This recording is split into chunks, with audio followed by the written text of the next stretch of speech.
তো প্রথম প্রশ্ন হচ্ছে যে পৃথিবীর উচ্চতম ভূমি পর্বতের নাম হলো হিমালয় পর্বত। নেক্সট প্রশ্ন হচ্ছে যে পৃথিবীর প্রাচীনতম ভূমি পর্বতের নাম হচ্ছে আরাবলী পর্বত।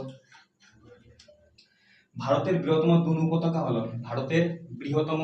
উপত্যকা হলো দেরাদুন উপত্যকা, যেটা উত্তরাখণ্ডে অবস্থিত। নেক্সট প্রশ্ন হচ্ছে যে পৃথিবীর উচ্চতম গিরিপথ হলো কাঞ্চনজঙ্ঘা। পৃথিবীর উচ্চতম গিরিপথ হলো কাঞ্চনজঙ্ঘা। নেক্সট প্রশ্ন হচ্ছে যে হিমালয়ের সৃষ্ট হ্রদগুলিকে টাল বলে। হিমালয়ের সৃষ্ট হ্রদগুলিকে টাল বলে। নেক্সট প্রশ্ন, ভারতের বৃহত্তম উপহ্রদের নাম হলো চিল্কা উপহ্রদ। ভারতের বৃহত্তম উপহ্রদের নাম হলো চিল্কা উপহ্রদ। নেক্সট প্রশ্ন হয়ে যাচ্ছে পশ্চিমবঙ্গের সর্বোচ্চ শৃঙ্গ হলো সান্দাকফু। পশ্চিমবঙ্গের সর্বোচ্চ শৃঙ্গের নাম হলো